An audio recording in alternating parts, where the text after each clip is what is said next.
Good morning. നമ്മൾ previous വീഡിയോയിൽ discuss ചെയ്തത് നമ്മൾ പേജ് 3 ചാർട്ട് ഓഫ് അക്കൗണ്ട്സിനെ എങ്ങനെയാണ് ക്രിയേറ്റ് ചെയ്യുന്നതെന്നാണ്. അപ്പോൾ നമ്മൾ ബേസിക്കലി നമുക്ക് ആവശ്യമായിട്ടുള്ള ചാർട്ട് ഓഫ് അക്കൗണ്ട്സിനൊക്കെ നമ്മൾ ക്രിയേറ്റ് ചെയ്തു. അപ്പോൾ നമ്മൾ ചാർട്ട് ഓഫ് അക്കൗണ്ട്സ് ക്രിയേറ്റ് ചെയ്തപ്പോഴേ പറഞ്ഞായിരുന്നു ഓരോ അക്കൗണ്ട്സിനും നമ്മൾ ഒരു ഐ ഡി കൊടുത്തിട്ടുണ്ടായിരുന്നു. അപ്പോൾ ഞാൻ അപ്പോഴേ പറഞ്ഞിരുന്നു ഐ ഡിനെ ബേസ് ചെയ്തിട്ടായിരിക്കും നമ്മുടെ ചാർട്ട് ഓഫ് അക്കൗണ്ട്സിനെ ഇൻഡിക്കേറ്റ് ചെയ്യുന്നത്. നമ്മുടെ ടാലിയിൽ നിന്ന് വ്യത്യസ്തമായിട്ട് പേജ് ട്രിക്കകത്തുള്ള ഒരു ഫീച്ചറാണിത്. നമ്മുടെ ചാർട്ട് ഓഫ് അക്കൗണ്ട്സിലൊക്കെ ഇൻഡിക്കേറ്റ് ചെയ്യുന്നത് ഐ ഡി വെച്ചിട്ടായിരിക്കും. ഓക്കെ, അപ്പോൾ നമ്മൾ ബേസിക്കായിട്ട് ഒരു ചാർട്ട് ഓഫ് അക്കൗണ്ട്സിനെ ക്രിയേറ്റ് ചെയ്ത് കഴിഞ്ഞു. ഇനി നമ്മൾ നേരെ പോകുന്നത് ട്രാൻസാക്ഷൻസിലേക്കാണ്. ട്രാൻസാക്ഷൻസിനെ എങ്ങനെയാണ് നമ്മുടെ കമ്പനിയിലേക്ക് പോസ്റ്റ് ചെയ്യുന്നത്. ഓക്കെ, അപ്പോൾ ട്രാൻസാക്ഷൻസിനെ പോസ്റ്റ് ചെയ്യാനുള്ള വേ ആണ് ഈ കാണിച്ചിരിക്കുന്നത്. നമ്മുടെ കമ്പനി നാവിഗേഷൻ ബാറിൽ നിന്നും ജനറൽ ജേർണൽ എൻട്രി അല്ലെങ്കിൽ ടാസ്ക് ബാറിൽ നിന്നും ജനറൽ ജേർണൽ എൻട്രി രണ്ടിൽ ഏത് വേ വേണമെങ്കിലും നമുക്ക് എന്ത് ചെയ്യാം, ജേർണൽ ട്രാൻസാക്ഷൻസിനെ സേവ് ചെയ്യാൻ പറ്റും. ഓക്കെ, അപ്പോൾ നമുക്കിനി എങ്ങനെയാണ് നമ്മൾ ട്രാൻസാക്ഷൻസിനെ പോസ്റ്റ് ചെയ്യുന്നതെന്ന് നോക്കാം. അപ്പം നമ്മുടെ ടാസ്ക് ബാറിൽ നിന്നും ജനറൽ ജേർണൽ എൻട്രി എന്നുള്ള ഓപ്ഷൻ കൊടുക്കുക. ഇവിടെ നമുക്കൊരു ഡേറ്റ് തന്നിട്ടുണ്ട്. സോ ആ ഡേറ്റ് നമ്മൾ ആദ്യം മാറ്റി കൊടുക്കുക. ഇവിടെ നമുക്ക് മന്തൊക്കെ അവിടെ മാറ്റി കൊടുക്കാം. നമുക്ക് ഫെബ്രുവരിയാണ് തന്നിരിക്കുന്നത്. ഫെബ്രുവരി.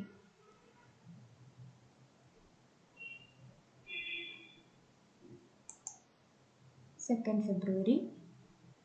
ഓക്കെ, ഇനി നമ്മൾ റെഫറൻസ് നമ്പർ ആദ്യം 1 തന്നെ കൊടുക്കുക.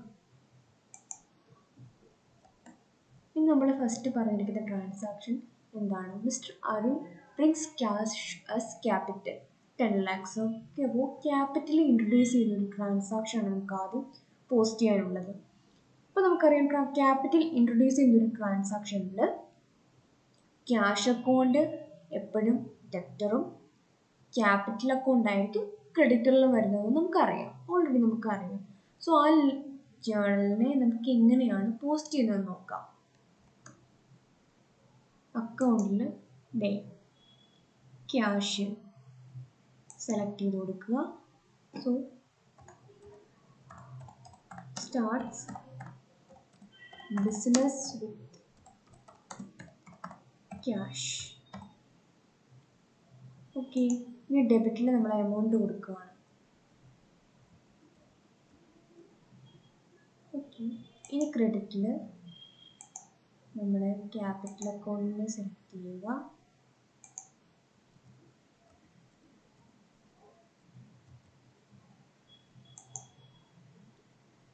ഓക്കെ, കംപ്ലീറ്റ് ആയതിനു ശേഷം ഇതിവിടെ സേവ് ഓപ്ഷൻ ഉണ്ട്. സേവ് ഓപ്ഷനിൽ ക്ലിക്ക് ചെയ്യുക. യെസ്, നമ്മുടെ ട്രാൻസാക്ഷൻ എന്തായിട്ടുണ്ട്, ഇപ്പോൾ സേവ് ആയിട്ടുണ്ട്. ഓക്കെ, ഇതുപോലെ നമുക്കിതേ കുറച്ച് ട്രാൻസാക്ഷൻസിന് എന്ത് ചെയ്യണം, പോസ്റ്റ് ചെയ്യാനുണ്ട്. നമുക്ക് ഈ ട്രാൻസാക്ഷൻസിനെ പോസ്റ്റ് ചെയ്യാം. നെക്സ്റ്റ് എന്താണ്, cash deposited into bank.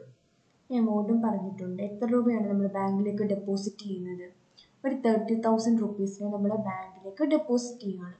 അപ്പോൾ ബാങ്കിലേക്ക് ഡെപ്പോസിറ്റ് ചെയ്യുമ്പോൾ ബാങ്ക് ആയിരിക്കും ഡെപ്റ്റർ അക്കൗണ്ടും ക്യാഷ് ആയിരിക്കും ക്രെഡിറ്റർ അക്കൗണ്ടും.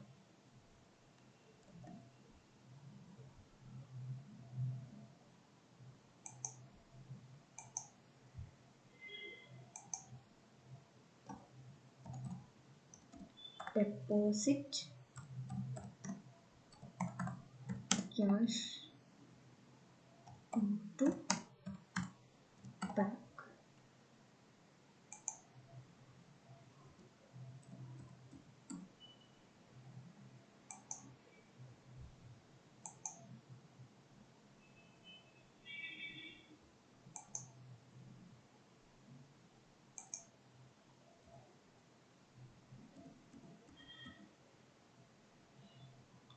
ഓക്കെ, ഇവിടെ കംപ്ലീറ്റ് ആയി കഴിഞ്ഞു. അടുത്ത സേവ് എടുക്കുക. Okay,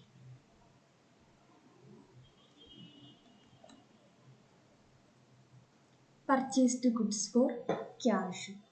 So purchase account debted to cash account. എത്ര പറഞ്ഞിരിക്കുന്ന എമൗണ്ട് 5,000.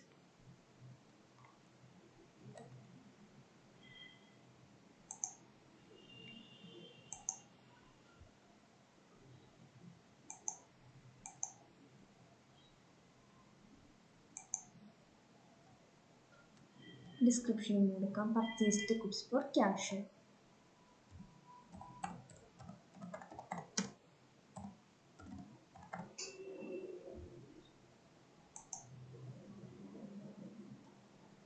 എമൗണ്ട് എത്രയാണ് 5,000.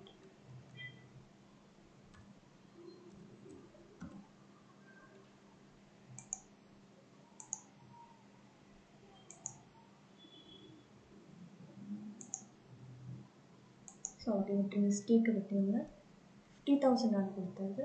നമുക്കത് മാറ്റിയിട്ട്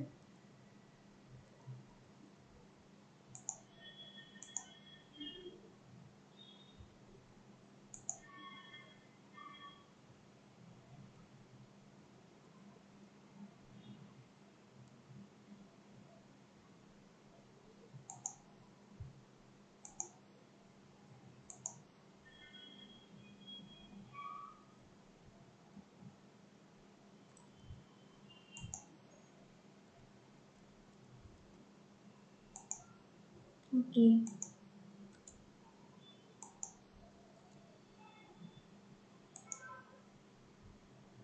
യെസ്.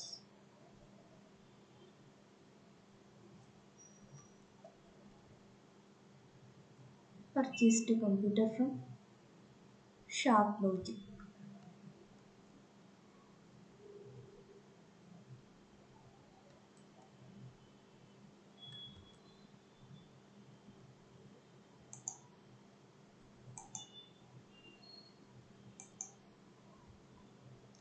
ഇവിടെ നമ്മൾ purchased computer from sharp logic പാർട്ടിയുടെ നെയിം സ്പെസിഫൈ ചെയ്തിട്ടുണ്ട്. സോ ഇങ്ങനെയൊരു ക്വസ്റ്റ്യൻ വരുമ്പോൾ നമുക്ക് എന്ത് ചെയ്യണം?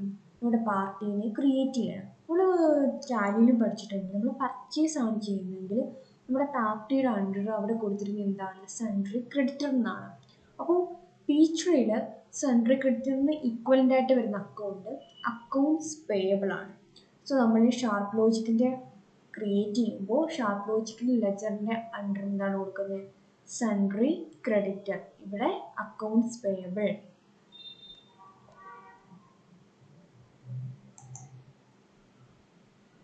അവിടുന്ന് ന്യൂ എന്നൊരു ഓപ്ഷൻ കൊടുക്കുക. അക്കൗണ്ട് ഐ ഡി, ഏത് അക്കൗണ്ടിലാണ് ഇത് വരുന്നത്?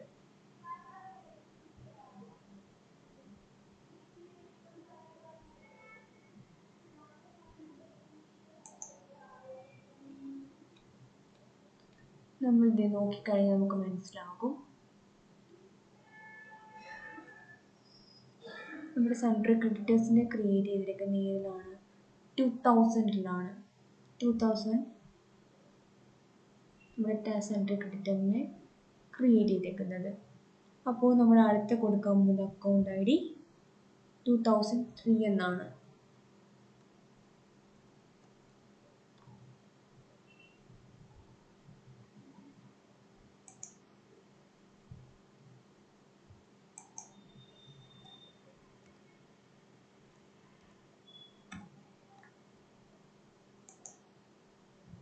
നമ്മൾക്ക് ഡിസ്ക്രിപ്ഷൻ കൊടുക്കാം. നമ്മുടെ ക്വസ്റ്റിനകത്ത് എന്താണോ നമ്മുടെ ഡിസ്ക്രിപ്ഷൻ ഉണ്ടായിരുന്നത് ആ ഡിസ്ക്രിപ്ഷനാണ് കൊടുക്കാൻ പോകുന്നത്. Sharp logic.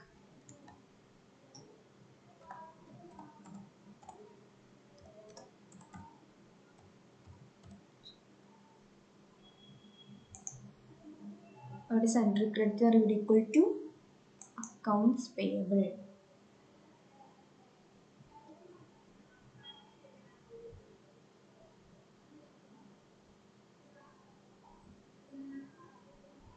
Okay.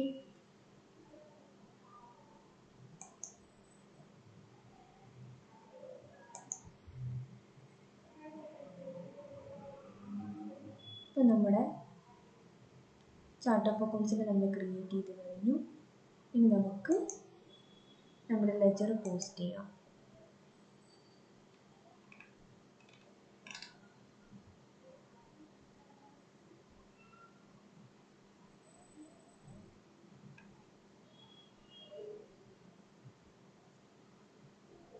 SharpLogic purchased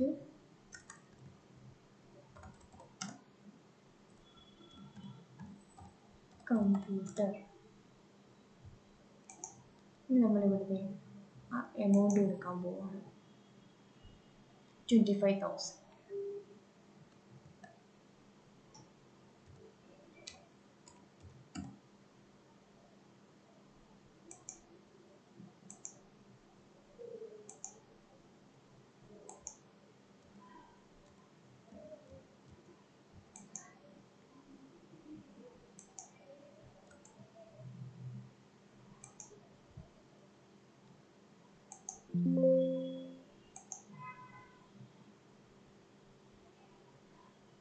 okay, അപ്പോൾ ഇങ്ങനെയാണ് നമ്മൾ ട്രാൻസാക്ഷൻസിന് പോസ്റ്റ് ചെയ്യുന്നത്.